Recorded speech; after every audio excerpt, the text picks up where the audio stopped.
Então, nesse momento, a nossa aula já está sendo gravada. Vou projetar para você a sua redação, feita na semana passada. Feita hoje, na verdade. Se me enviou hoje, eu já fiz a correção.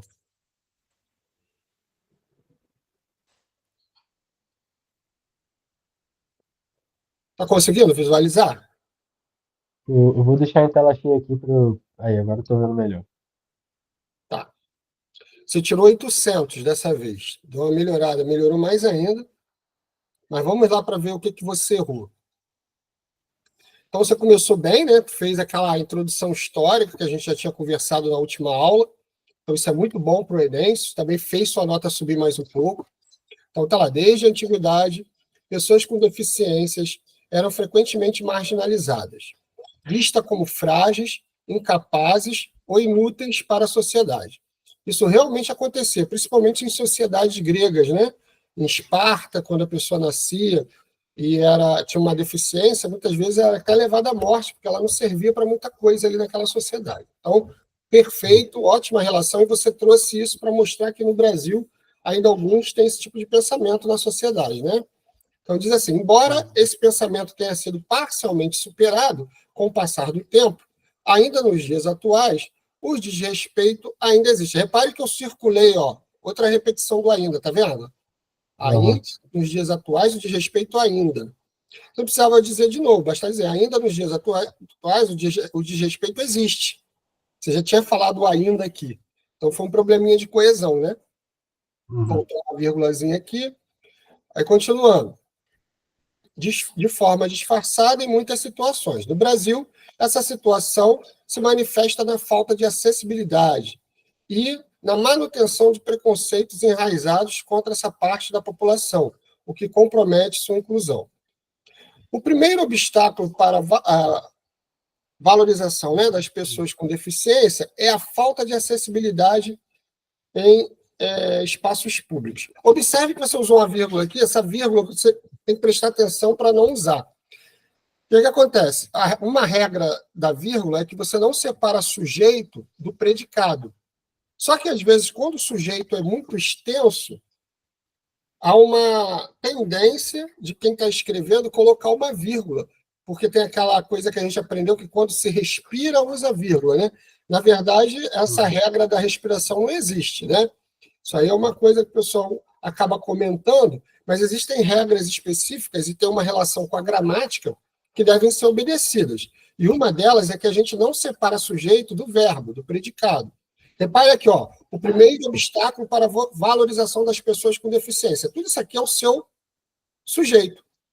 O primeiro obstáculo para a valorização das pessoas com deficiência é a falta de acessibilidade. Você não precisava colocar essa vírgula aqui. Uhum. Ah, igual quando você diz assim, a mulher é bonita. A gente não bota vírgula antes do é, né? A mulher, vírgula, é bonita. Não, vai direto. É a mesma coisa que você está fazendo aqui. Ó. O primeiro obstáculo para a valorização da pessoa com deficiência é a falta de acessibilidade em espaços públicos. Aqui eu senti falta de um conectivo. O que é o conectivo? Quando você dá um ponto continuativo, é ideal que você use um gancho aqui para ligar ao que você estava falando. Na verdade, o que você está trazendo agora é uma prova dentro do desenvolvimento. Então, você pode usar assim, prova disso, exemplo disso, entendeu? Um exemplo a respeito dessa situação. Eu botei Uhum. prova disso. Então, veja como é que fica mais, o texto fica, flui melhor, vamos dizer assim, o texto vai fluir melhor. Prova disso é que muitas cidades ainda não oferecem calçadas seguras, rampas em hospitais, bancos em transportes públicos. Transporte público, né? Eu acho que você quis dizer bancos em, né? Faltou um Nzinho aqui também, acho que foi isso, né? Não, eu acabei escrevendo errado, era para ser rampas em hospitais e bancos. Aí eu coloquei vírgula para ser rampas em Só, hospitais, bancos, deve ser entendeu? bancos e bancos em transporte público, né? Sim. Deve ser a cadeira própria para o deficiente sentar ali, né? Deve ter sido isso. Aham. Foi um probleminha também aqui, mas tudo bem. Esse passou até despercebido. Mas como o Enem é corrigido por duas pessoas, o outro ia ver Vai isso. passar. De repente você cairia mais uns 20 pontos aí, ia para 780. Vamos Uhum. ver aí. Por isso tem que ter dois corretores. ainda mais a gente corrige muito, eu que já corrigi o Enem, a gente corrige 100 por dia. No mínimo tem que ser 100 por dia. Então, claro que chega uma hora que você está cansado e alguns erros vão passar despercebidos, né? Mas aí vai ter um outro corretor que vai ver aquilo que você não viu. Aí é feita uma média entre os dois. Então, no caso aqui, se o cara te penaliza aí, você poderia cair na escrita para 120, de repente, e na hora de fazer uma média, você ia ficar com 780. 760 no outro, 800 comigo, soma, divide por 2, 780. Vamos lá, prosseguir. Aí você veio para o terceiro parágrafo, que é o segundo do desenvolvimento. Você poderia também ter usado o conectivo. Está vendo que você está começando sempre com o artigo, ó, o, depois você usou o aqui de novo. Você poderia ter colocado, além disso, o segundo desafio está no preconceito. Por que além disso? Porque você já mostrou um problema aqui, além desse problema tem outro. Então você usa o além disso. Esse além disso é um gancho semântico muito bem-vindo no início do terceiro parágrafo, tá? Na maioria das vezes vai funcionar bem aqui. Ou você pode usar em segundo lugar, porque você usou o primeiro, né? Podia colocar o primeiro lugar ao obstáculo para a valorização das pessoas. Aí você vinha aqui. Em segundo lugar, existe também o desafio do preconceito, muitas vezes disfarçado de boas intenções. Pessoas com deficiência, muitas vezes, são vistas com um olhar de pena ou... Você consegue entender o que você botou aqui? Subestimadas. Rotuladas, né? Rotuladas. Faltou o tracinho do T que ficou meio fraquinho, né? Subestimadas. Ah, tá. Subestimadas, né? Isso. Quanto à sua capacidade profissional. O que dificulta na inclusão dessas pessoas, tanto no meio social quanto no mercado de trabalho. Aqui faltou uma crase que é facilmente identificada se você substituir isso daqui por uma palavra masculina, né? Vamos supor que fosse seu valor. Você ia botar quanto ao seu valor. Se no masculino aparece ao, você sabe que no feminino você tem crase. Não sei se você já estudou essas regrinhas de crase, ou lembra, né? Então, se você substituísse por uma palavra masculina, você ia ver que aqui há uma necessidade de um ao, né? Então, se existe masculino, existe crase no feminino. Por isso que a gente não usa crase antes de palavra masculina, porque no masculino você vai ter a preposição a e o o, vai ser ao. Você não usa crase antes de palavra masculina. O que dificulta na inclusão dessas pessoas, tanto no meio social quanto no mercado de trabalho. Diante disso, cabe ao Ministério da Educação, junto ao Ministério dos Direitos Humanos, criar programas educativos nas escolas e nas mídias, aqui faltou um acento, mídias, que promovam o respeito, a empatia e a inclusão de pessoas com deficiência na sociedade. Cabe também ao governo federal realizar reformas na infraestrutura urbana para garantir acessibilidade a todos que precisarem. Veja que aqui você colocou uma crase. Palavra no plural não tem crase antes, né? Isso, palavra masculina, né? A todos. Então você errou aqui também. Deixa eu falar, na sua conclusão, dessa vez, eu senti falta do meio. E talvez o meio tenha aparecido, mas você não deixou claro qual era o meio. Então, o que eu fiz? Eu reformulei aqui embaixo como poderia ter ficado a sua conclusão se você colocasse o meio. Eu só inverti algumas coisas aí, mas a ideia permaneceu a mesma. Outra coisa, você não precisa também ficar falando junto ao Ministério dos Direitos Humanos. Se você botar só Ministério da Educação, você já cumpriu com o primeiro elemento da solução, que é o agente.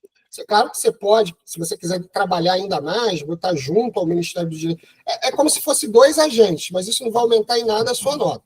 Tá? Se eu usar só um agente, aí já tá bom. Então vamos lá, o que eu fiz aqui embaixo? Cabe ao Ministério da Educação, agente, promover conscientização em relação ao respeito com os portadores de necessidades especiais em vários espaços. Então, ele vai promover uma conscientização. Beleza. Segundo, é o que ele vai fazer, é a ação. Aí eu detalhei aqui que espaços são esses, como nas escolas e nas mídias, que é uma coisa que você tinha colocado lá. Então, detalhamento. Por meio de programas educativos. Olha como é que agora apareceu bem, por meio de que eu vou fazer. Aqui você tinha colocado já assim, ó, criar programas educativos. Não, ele vai fazer isso por meio de programas educativos. Então, eu coloco o meio e fica bem claro para o corretor. ao usar a palavra por meio de, tá vendo que eu coloquei por meio de? Aham. Aí fica bem claro que eu estou usando o meio. Então, por meio de programas educativos. Para quê? Qual é o efeito? Esse vai marcar o objetivo, para garantir acessibilidade a todos que precisarem, que é o que você colocou no finalzinho. Ó. Para garantir acessibilidade a todos que precisarem. Ok? Aí eu deixei aqui como exemplo para você estudar depois. Agente, ação, detalhamento, meio e efeito. Tá? Tudo bem? Certinho. Tá, a gente vai encerrar então essa parte da correção agora. Eu vou colocar agora para você aí a aula de hoje, que é desenvolvimento. Nós falamos na aula passada sobre a introdução e hoje a gente vai falar sobre o desenvolvimento. Tá? Tá conseguindo visualizar aí? Tá tranquilo aqui. Tá, então tá lá. Desenvolvimento. Então, como a gente já tinha falado, o desenvolvimento é o segundo e o terceiro parágrafo da redação. Se você quiser fazer 3 argumentos, né, você teria aí o 4º parágrafo também como desenvolvimento. Mas não há necessidade e você corre o risco de perder tempo no Enem. Então, a sugestão é que sejam feitos só 2 parágrafos de desenvolvimento. Então, vamos ler o que é desenvolvimento. Qual é a definição? É o corpo da redação. Sua parte principal. É aqui que aparecem as ideias, os argumentos, a originalidade. A introdução corresponde à tese, à opinião que você vai defender, enquanto o desenvolvimento vem a ser o debate e a defesa da tese. É a parte mais longa do texto, porque o corpo sempre há de ser maior que a cabeça e os pés, sob pena de termos uma aberração. Então, vamos lá. A cabeça, se a gente for pensar num corpo, né? Você tem a cabeça, que é a introdução. Então, corpo seria o desenvolvimento. Então, é na cabeça que aparece a ideia, o pensamento, que é a sua tese. Então, nós vimos que logo na introdução você apresenta a ideia que você vai defender. Então, a tese.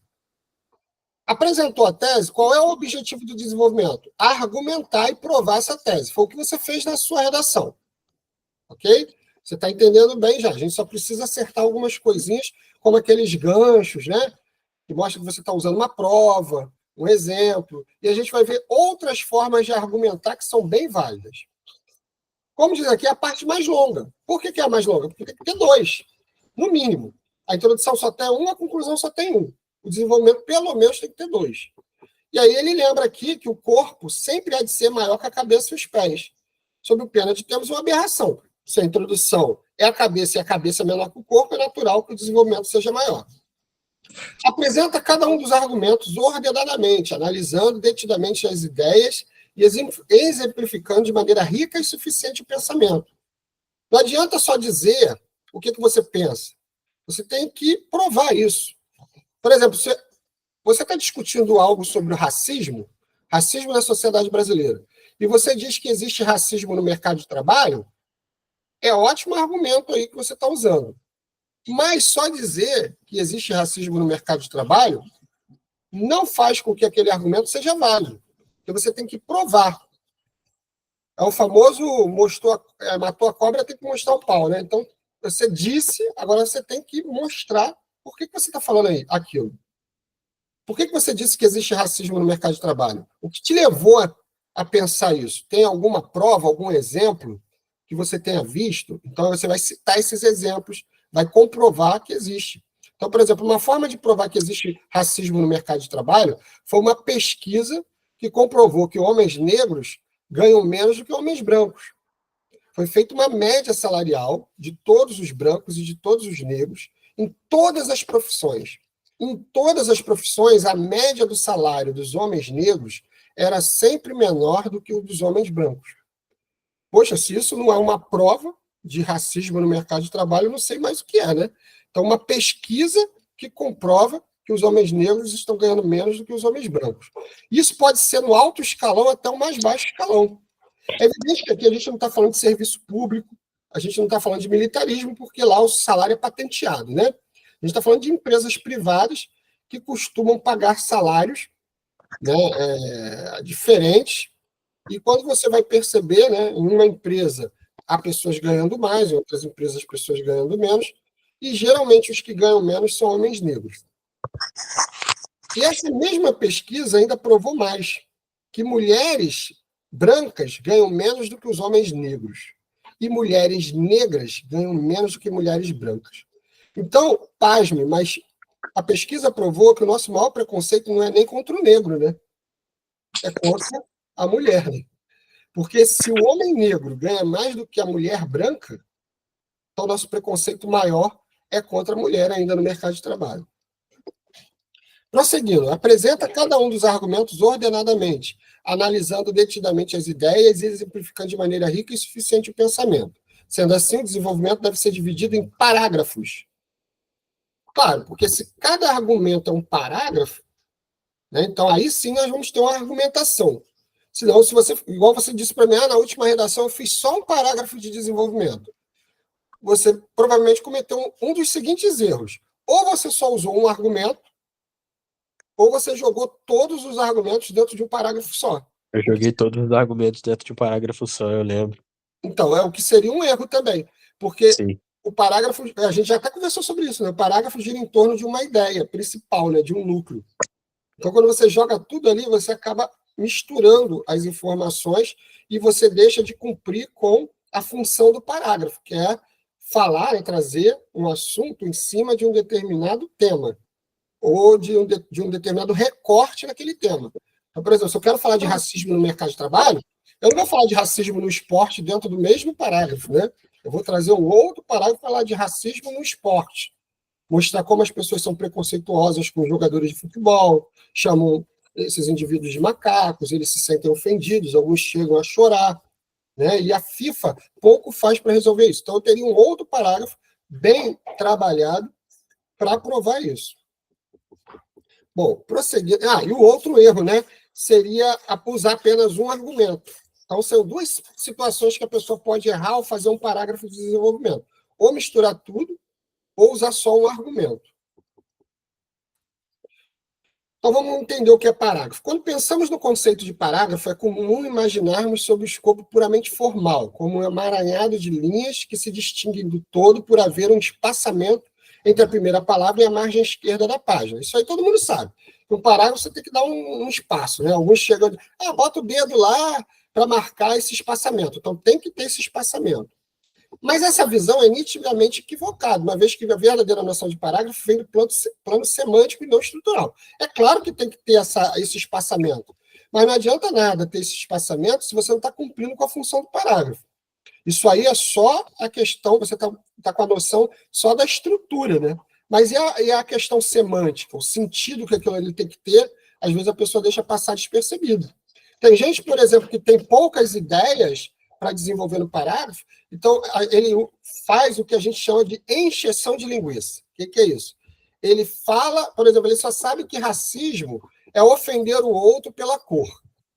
Aí ele não sabe os tipos de racismo, não sabe o que é um racismo estrutural. Tá? Então ele só vai falar isso. Ele vai ofender o indivíduo pela cor. E aí ele vai querer fazer um outro parágrafo, porque disseram para ele que tinha que ter 2 parágrafos no desenvolvimento. Só que ele vai falar de novo sobre a mesma coisa. Esse é outro erro também, né? A pessoa não mudou de argumento. Ela falou a mesma coisa, mas com palavras diferentes. Então ele trouxe outro argumento? Não. Ele usou o mesmo argumento com palavras diferentes, mas ele dividiu em 2 porque disseram para ele que tinha que ter 2 parágrafos. Então, esse é um outro erro que a pessoa pode cometer. Então, tem que prestar atenção se você realmente está trazendo um novo argumento. É uma nova ideia. Na sua redação, eu percebi que você fez isso. Você falou de 2 coisas diferentes. Então, você está de parabéns nisso. Continue assim, é assim mesmo que se faz. Como dissemos, a maior parte do espaço do texto é consumida na fase do desenvolvimento, para que seja possível ao leitor compreender o todo textual. É imperativo que o raciocínio do enunciador seja dividido em etapas ou segmentos menores. Cada um desses segmentos é o que chamamos de parágrafo. Então, podemos definir assim, a definição mesmo de parágrafo. Parágrafo é a unidade do texto que desenvolve um núcleo semântico principal, que é o que a gente chama de quê? Tópico frasal. A parte principal do parágrafo, associada ao núcleo acessórios que devem ser articulados entre si para produzir sentido. Então, por exemplo, na sua redação, um dos seus núcleos, lá, né, do parágrafo, Um dos tópicos frasais era a ideia de que não existe na sociedade acessibilidade. A sociedade não se preparou para dar acessibilidade aos deficientes. Só que, para falar isso, você tem que dar exemplos. E foi o que você fez, né? Você disse que falta rampas, falta bancos nos ônibus, a dificuldade de, inclusive, embarcar nesses ônibus. Poderia ter sido conversado também, né? Nem todo ônibus tem a possibilidade de levar esse indivíduo para... A má qualidade das calçadas também, sempre muito rachado ou desnivelada também é um problema muito consistente também. Isso mesmo. Então, aí você está fazendo o quê? Você agora está provando o que você falou. Você trouxe o tópico frasal, que é a falta de acessibilidade, e você está trazendo as ideias. E o nome disso é exemplificação. Não é a única forma de provar, mas é uma forma muito interessante e boa, eficiente. Em outras palavras, o parágrafo de desenvolvimento jamais poderá desenvolver duas ideias principais, está vendo? Que é o que você me confessou que fez na sua última redação. Você jogou mais de uma ideia dentro de um só parágrafo. Cada uma dessas ideias, separadamente, deverá estar contida em um único parágrafo. Quer dizer, cada ideia em um único parágrafo. Depois que você vai mudar de ideia, você vai levar para outro parágrafo. Tá, tudo bem até aí? Tudo. Beleza, prosseguindo. Então, a argumentação é um processo em que se apresenta fatos, ideias, razões, lógicas, provas, que comprove uma afirmação, uma tese. Veja um exemplo de um parágrafo sobre o tema graves problemas que ainda afetam o planeta. O tema era esse: graves problemas que ainda afetam o planeta. Então, isso aqui é o parágrafo de desenvolvimento. Ele usou além disso, você já imagina que se tem um além disso, ele está lá no terceiro parágrafo. Então, ele está dizendo, além disso, porque ele já citou algum problema antes. Quando se estuda a história do mundo, pode-se perceber que inúmeros conflitos internacionais ocorreram. Então, isso aqui é outro argumento. Então, se ele falou que tem conflito internacional, ele tem que provar isso, né? Então, observe que essa parte aqui agora, que eu coloquei em laranja, é o tópico frasal. É onde está a ideia principal. Ele disse que existem inúmeros conflitos internacionais. Ele não pode parar aí. Então, ele dá ponto continuativo e ele vai provar agora. Essa parte que ficou em preto aqui, ó, é a prova. Prova disso são a Guerra do Vietnã e da Coreia, as quais provocaram grande extermínio. Além disso, as duas grandes guerras mundiais também são evidências de que a humanidade passou por momentos de luta e discórdia, sem falar da Guerra do Golfo, que tanta apreensão causou na década de 90. Essa é uma redação antiga, né? Por isso que ele está citando esses exemplos aqui. Se eu fosse tirar hoje um parágrafo de uma redação assim, falando sobre guerras, provavelmente ele ia citar lá a guerra entre Israel, né, e a Palestina, né, entre Rússia e Ucrânia. A gente vai trazer o que é mais evidente, né, mais atual. Sim. Prosseguindo. No parágrafo de desenvolvimento anterior, o primeiro período constitui tópico frasal, que é o que a gente chama de opinião. Quando ele diz que existem guerras no mundo, ele está dando a opinião dele, mas a opinião não basta. Né? Ele tem que provar, ele tem que fundamentar. Então, os demais períodos são responsáveis pela ampliação do parágrafo, do tópico frasal, que é o que a gente chama de fundamentação. No caso ali, feito pelo processo de exemplificação. Ele citou exemplos. Então, eu chego à conclusão que o desenvolvimento, cada parágrafo, ele é formado por uma opinião mais fundamentação. Repare que você fez isso, ainda que inconsciente você disse. Existe falta de acessibilidade, opinião. Fundamentação, calçadas, né, que estão quebradas, falta de rampas, bancos nos ônibus, quer dizer, fundamentação. Leia com atenção o exemplo a seguir, escrito para uma redação sobre os efeitos negativos das tecnologias na sociedade contemporânea. É aquela redação que a gente leu, né? Só lembrando que ele vai falar de um problema na economia, que é a introdução de máquinas que vão substituir os homens, né, por essas máquinas. No contexto da economia, a introdução de máquinas permitiu aumentar a produtividade, mas criou o problema da exclusão tecnológica. Agora eu tenho que fundamentar. Sem dúvida, a necessidade de competição das empresas tem feito com que elas substituam mão de obra humana por equipamentos modernos capazes de aumentar a velocidade dos processos. Cria-se, assim, o chamado desemprego estrutural, que atinge um grande número de trabalhadores, deixando-os sem fonte de renda ou em trabalhos informais. É a fundamentação. Eu, inclusive, citei um exemplo mais específico, que foi a do cobrador de ônibus. Lembra que a gente discutiu isso? Quando veio a catraca eletrônica, que o próprio motorista podia ali cobrar a passagem, muitos cobradores de ônibus foram mandados embora, né? Porque a catraca eletrônica já faz a leitura ali do cartão, do Rio Card, né? E não havia mais necessidade de cobrador, porque poucas pessoas iam pagar a passagem no dinheiro e deixaram o próprio motorista cobrar essas passagens. Tem tempo isso aí já. Acho que eu comecei para a escola de ônibus foi em 2017. Em 2017 eu já não via mais cobrador no ônibus, eu acho. 2018. Já tem um tempo. Eu sou da época que o cobrador de ônibus ficava lá na parte de trás do ônibus. A gente embarcava, sabia disso? Depois conversa com Não tinha a mínima ideia. a gente embarcava na parte de trás do ônibus, passava pelo cobrador e se assentava no meio do ônibus. Aí depois descia pela frente. Hoje é o Caramba, era contrário. totalmente o contrário, então. É porque a gente está subindo pela frente exatamente porque o ônibus já foi preparado para quê? Para o próprio motorista cobrar. Sim. Mas era assim, o motorista ficava lá na frente, o cobrador ficava lá atrás. E é claro que isso daí facilitava os calotes, os famosos calotes. As pessoas ficavam ali na parte de trás antes de passar, esperava chegar ao ponto, quando chegava ao ponto, a porta de trás abria, eles desciam e não passavam pela roleta. Então tinha muito calote também nessa época. Mas é isso. Saiu um exemplo de que as máquinas substituíram os homens, né? Muitos desses cobradores ficaram na forma que está dizendo aqui, ó, sem fonte de renda ou trabalhos informais. Eu vi muitas vezes, logo nessa época, pessoas vestidas de cobrador entrarem pela porta da frente, porque o cobrador e o motorista têm direito a...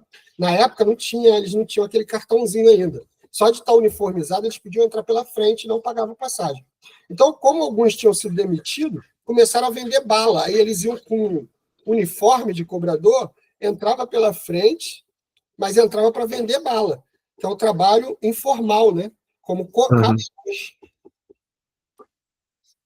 Essa redação eu vou pular porque a gente já viu. É aquela que a gente estava analisando em aulas passadas, né? Sobre a tecnologia, né? Na sociedade contemporânea, né? Sim. Males. E aí eu só ia mostrar para você como cada parágrafo trabalha um argumento diferente, né? Um fala sobre, só para a gente lembrar aqui, a economia, substituição do homem pela máquina. O outro fala sobre comportamento, que as pessoas ficam ali viciadas nas tecnologias, aí desenvolvem problemas, inclusive o sedentarismo também vai trazer problemas de saúde. E nós tínhamos um terceiro problema, que era o ambiental, a gente conversou sobre isso. Então, cada parágrafo falava sobre um problema diferente, e cada parágrafo trazia um exemplo ou uma prova daquele tópico frasal. Bom, agora eu vou mostrar aí para você os tipos de argumento que você pode usar. Você usou muito exemplo, mas o exemplo não é a única forma de argumentar. Tá? Observe esse aqui. Inclusive, isso é bom até para questões de língua portuguesa. Você que vai fazer o Enem, isso às vezes cai também análise de textos argumentativos. E para você identificar o tipo de argumento que foi usado. Então, é bom você conhecer não só para usar, mas saber identificar lá na hora da prova, se precisar, né? Claro que eu não estou dizendo que vai cair isso, mas às vezes é cobrado esse tipo de coisa. Eles te dão o texto e perguntam para você que tipo de argumento foi usado naquele parágrafo. Então, perceba o primeiro aqui, argumento de autoridade. O que é isso? Caracteriza-se pela citação de um pensamento ou frase de uma autoridade no assunto que está sendo debatido. Entenda-se como autoridade um indivíduo que possui algum tipo de especialização. Especialização no assunto em pauta e é reconhecível pela sociedade. O que isso quer dizer? É tipo alguém que manja muito de algo, né? Entende bastante daquilo, e aí você cita esse indivíduo. Por exemplo, aqui o tema era a importância da leitura. Se eu vou falar sobre a importância da leitura, nada melhor do que citar, por exemplo, um escritor, uma pessoa que trabalha com leitura. Então, foi o que eu fiz aqui. Ó. Eu vou usar o primeiro argumento para mostrar que a leitura é importante, e disse assim: em primeiro lugar, convém ressaltar que a leitura tem um papel fundamental para o crescimento de um indivíduo e, consequentemente, para o desenvolvimento de uma nação. Tópico frasal. Poxa, como é que você me prova isso? Que uma que a leitura é importante até para o desenvolvimento da nação. A gente até já ouviu falar isso, né? Que quanto mais uma sociedade lê, mais desenvolvida ela é. Porque as pessoas que não leem, que não têm esse costume, geralmente são pessoas que vão ficar com problemas cognitivos ou falta de informação. Quanto mais você lê, mais conhecimento você tem. E uma sociedade, um grupo de pessoas, uma nação que lê bastante, ela vai ser mais desenvolvida. E vice-versa. Sociedades desenvolvidas vão gerar leitores. E leitores vão gerar sociedade desenvolvida. É um processo de ir e vir, né? Sim. O Brasil lê pouco.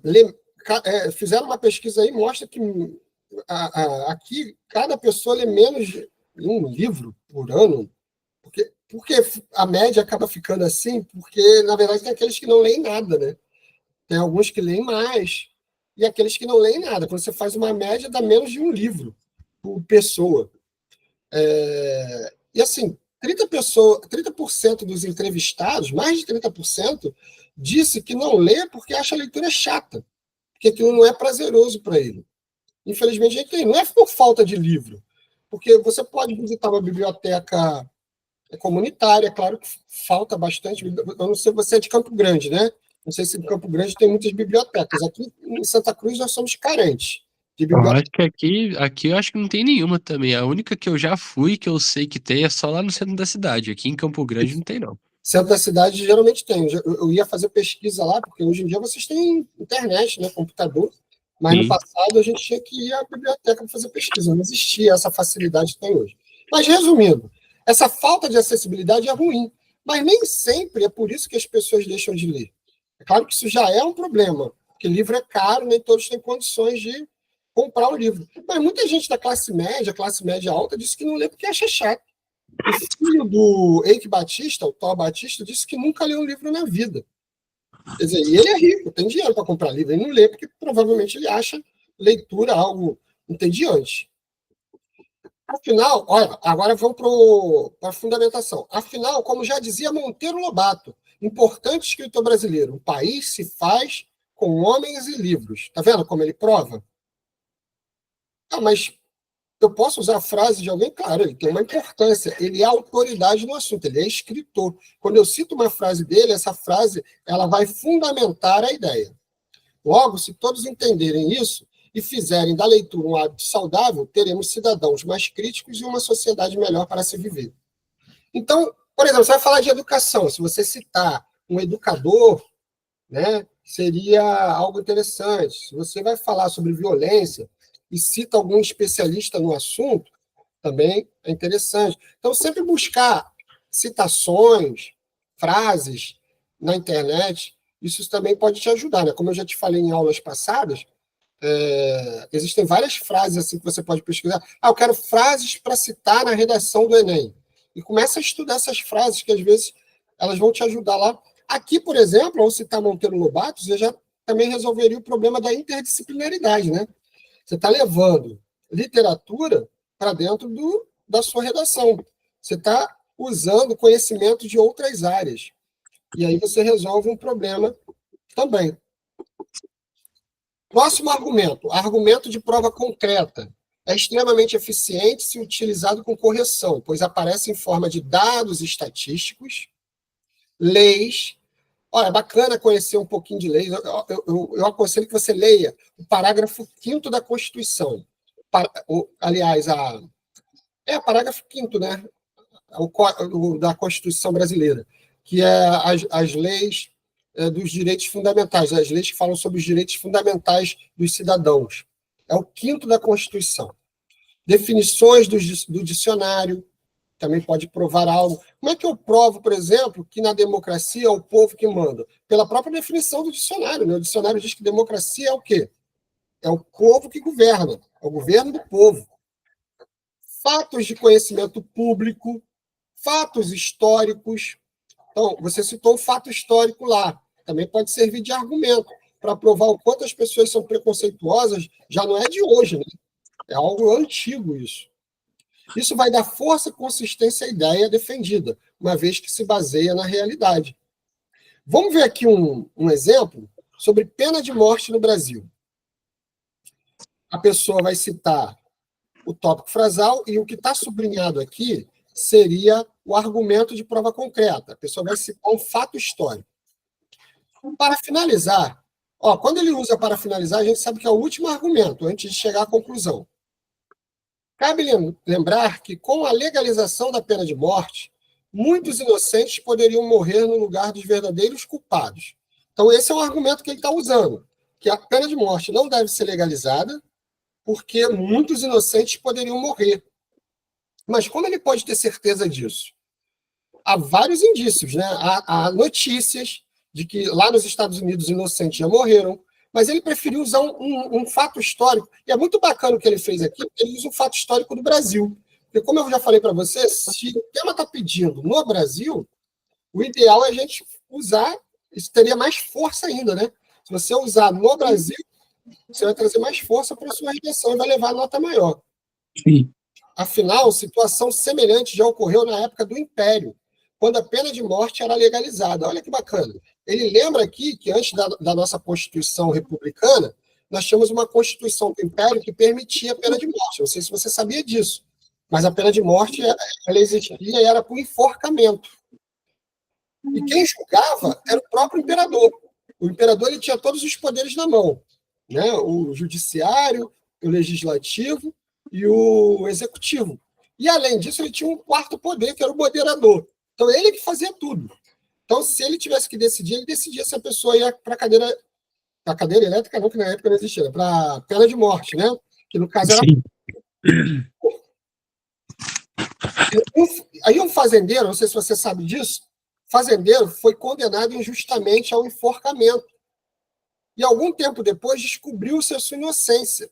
E, desde então, o imperador Dom Pedro II, humanista em formação, decidiu que não haveria mais pena de morte no Brasil. Eu não sei se você conhecia esse fato histórico, mas isso realmente aconteceu. Dom Pedro II ficou com tanto remorso, né, pelo que tinha acontecido, que ele nunca mais assinou pena de morte nenhuma. Ele falou, não vou fazer mais isso, porque eu acabei condenando o inocente. Eles depois descobriram quem era o verdadeiro culpado, só que já era tarde, né? Então, isso é uma prova de que, se no passado isso já aconteceu, isso poderia acontecer novamente, como ainda acontece em outros países.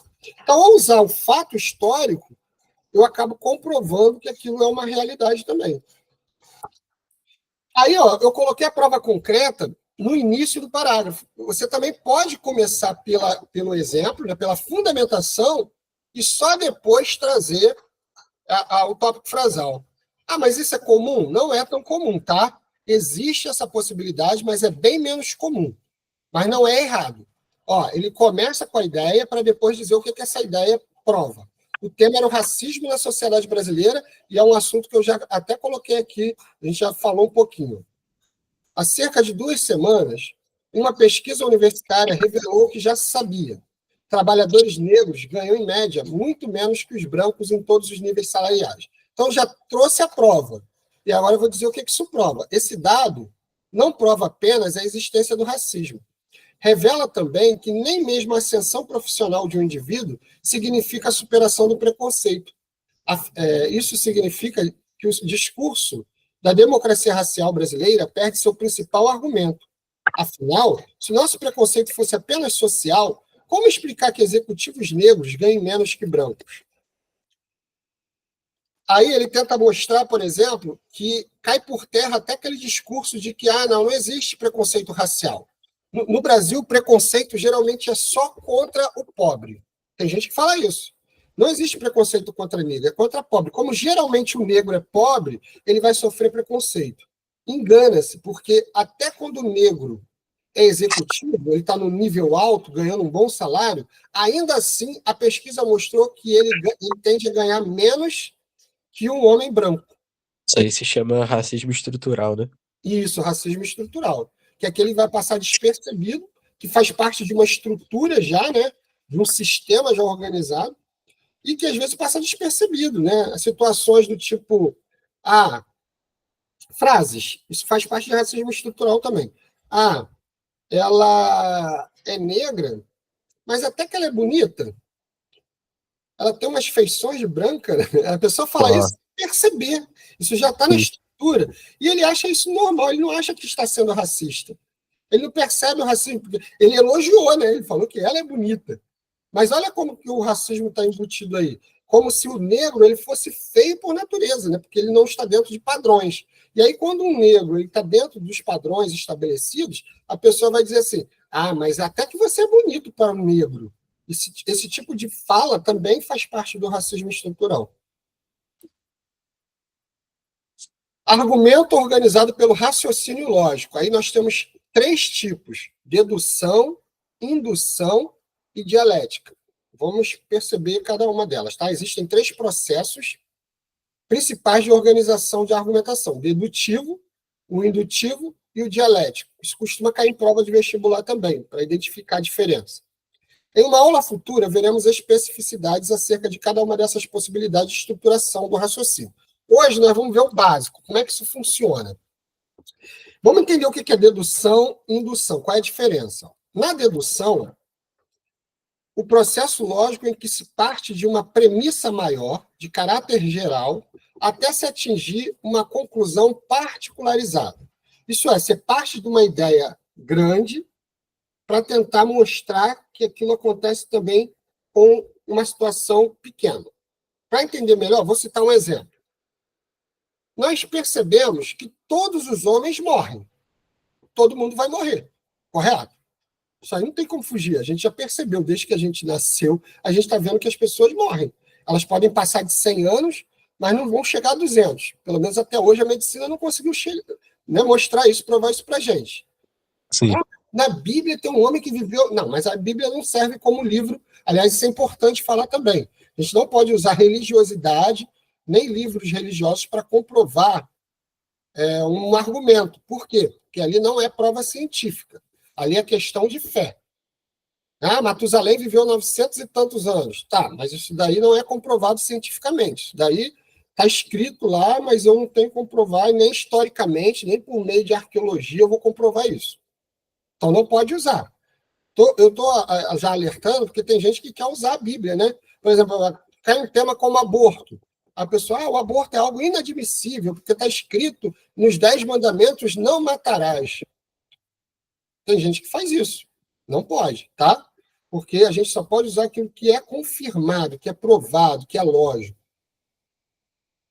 Ainda que toda fé seja respeitada, mas que, se cada um for levar sua religião para lá e tentar explicar o mundo de acordo com a sua religião, com a sua fé, vai ser uma salada de frutas, né? Tudo bem até aí? Então, vamos lá.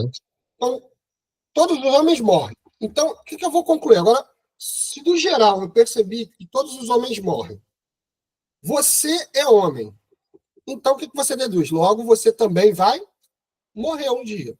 Infelizmente, eu tenho que dizer isso, né? Se todos os homens morrem, você é homem, você também vai morrer. Putz. A mesma coisa vai acontecer comigo, né? É uma lógica.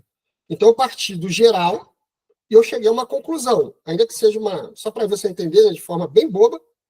Sim, sim. Isso acontece com todo mundo, vai acontecer com um especificamente. Existe até algo que eles usam na filosofia que é o seguinte: todos os homens são mortais. Sócrates é homem, logo Sócrates é mortal. Tá, e como que eu uso isso dentro da redação? Vamos ver aqui, o tema era como acabar com a desigualdade social no Brasil.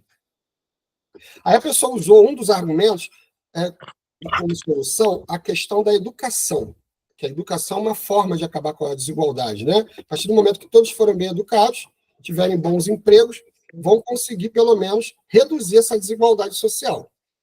Então, tá lá. Além disso, pode-se afirmar que um investimento maior em educação seria fundamental para que haja desenvolvimento do Brasil e, dessa forma, uma redução das desigualdades.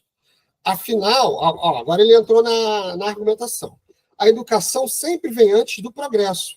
É o que mostra a trajetória de países como Coreia do Sul, Japão, China e Espanha.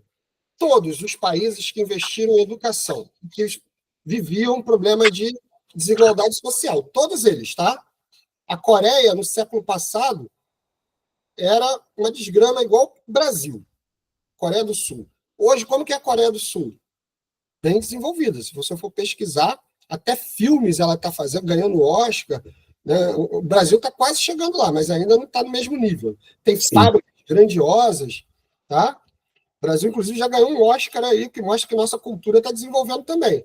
Mas a Coreia há muito tempo que já vem desenvolvendo seu cinema. Eu estou dando um exemplo do cinema para mostrar como a cultura deles vem melhorando. Tem grandes fábricas, né, como a própria Samsung, que fica lá. Mas o Japão também. O Japão, na Segunda Guerra Mundial, estava acabado. Né? A gente sabe do bombardeio que houve, Hiroshima, Nagasaki, mas investiu em educação. Saiu da situação ruim. China hoje é uma das grandes potências. E há quem diga que vai se tornar a maior de todas. Espanha também vivia uma grande pobreza no passado. Aliás, eu sou descendente de espanhóis, né? Meus antepassados vieram para o Brasil para se ver a situação, porque estavam passando fome na Espanha, vieram tentar a vida no Brasil, assim como italianos fizeram isso também.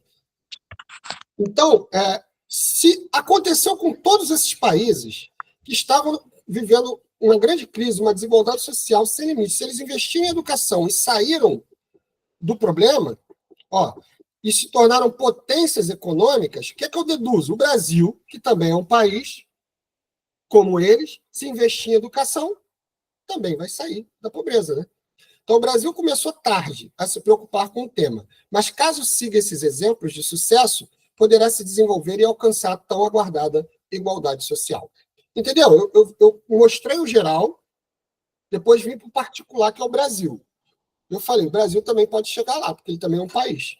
Se todos os países que investirem em educação melhoraram, o Brasil, que também é um país. Então, para isso, eu preciso citar várias situações. Não adianta só um exemplo.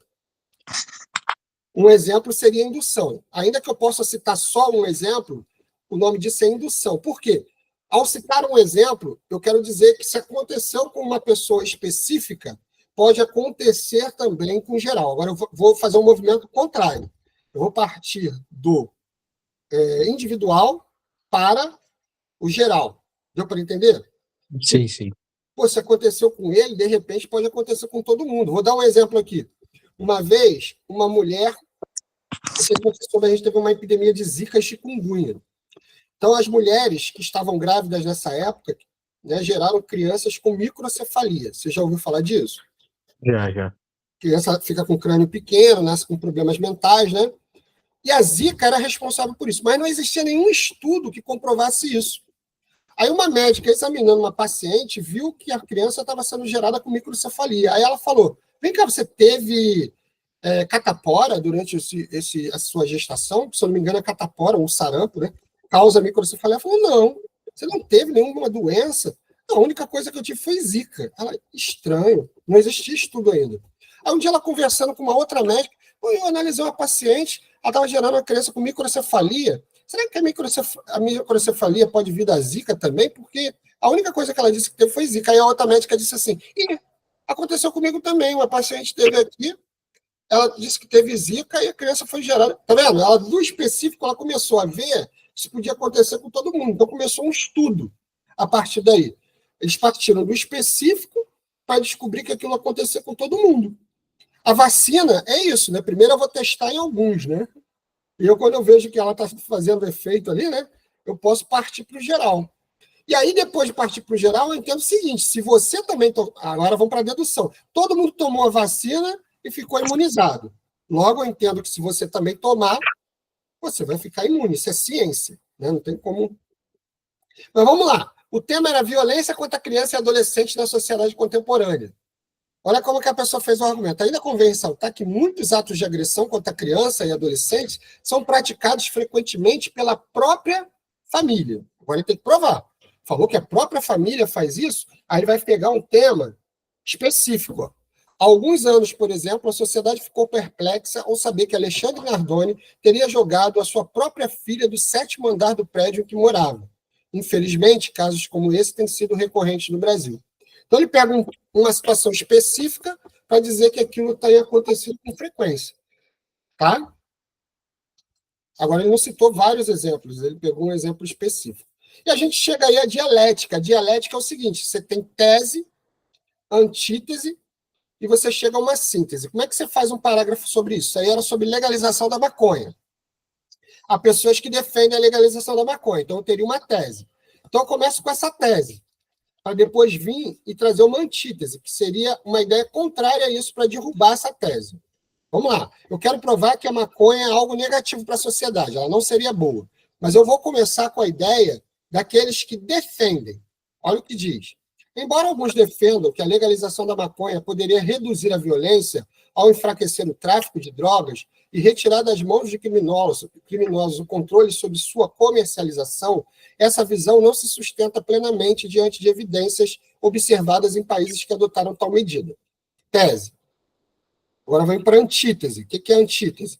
É a ideia contrária. Nesses locais, verificou-se, em certos contextos, um aumento nos índices de violência, especialmente entre usuários que, sem recursos financeiros, recorrem a práticas ilícitas para sustentar o consumo.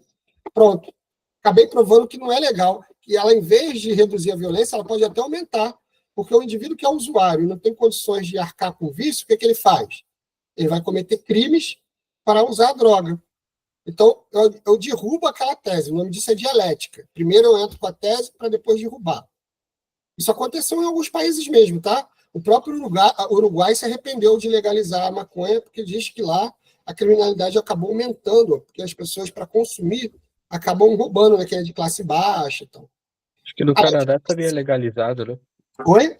Acho que no Canadá a maconha também é legalizada, né? É legalizado. Aqui parece que foi, mas em alguns casos, em algumas Aqui foi descriminalizada, né? Quem tiver portando, acho que até tantos gramas assim, não é considerado traficante, eu acho. criminosos. Exatamente. Isso, só não é legalizada como lá, né? Que lá eles podem Sim. usar, inclusive, em vários espaços, né? A venda eu acho que ainda é proibida, mas se a pessoa estiver portando até tal quantidade, ela é considerada usuário só, né? Isso. Não Inclusive, pode traficante. plantar também, né? Mas tem que ser essa Isso. quantidade. Sim, sim. E a ideia de que a liberação da maconha levaria automaticamente à diminuição da violência revela-se simplista. Então, eu cheguei à síntese. O que é a síntese? É a conclusão. Pois ignora os múltiplos fatores sociais e econômicos envolvidos. Portanto, não se pode afirmar que a legalização da substância contribua diretamente para a redução da criminalidade. Aí eu mostro que essa tese e essa antítese pode acontecer até numa redação específica, tá? Porque eu posso fazer o seguinte, quando o tema é muito polêmico, trazer num parágrafo uma ideia favorável, quem defende a pena de morte, por exemplo, o que argumenta? E depois, em outro parágrafo, trazer uma ideia contrária. Então, como eu tenho 2 parágrafos de desenvolvimento, num eu falo o que os defensores dizem, e no outro eu falo o que quem é contra, né, quem é contrário, defende. E aí eu chegaria também a uma síntese na minha conclusão. Tá? Eu vou fazer o seguinte, eu vou ler essa redação só na próxima aula, porque o nosso tempo já está acabando, tá? A gente faz uma análise dessa redação sobre pena de morte na próxima aula. Se você já quiser dar uma lida em casa, você já pode até ler, para a gente já debater na próxima aula. Tá? Eu vou só encerrar aqui agora com o argumento por ilustração ou exemplificação. Esse é o mais tranquilo, que inclusive é o que você usou, né? O argumento por exemplificação. Você usa um exemplo. Então, diz aqui, o mais comum dos expedientes argumentativos. O uso do exemplo na redação traz 2 vantagens principais para o enunciador.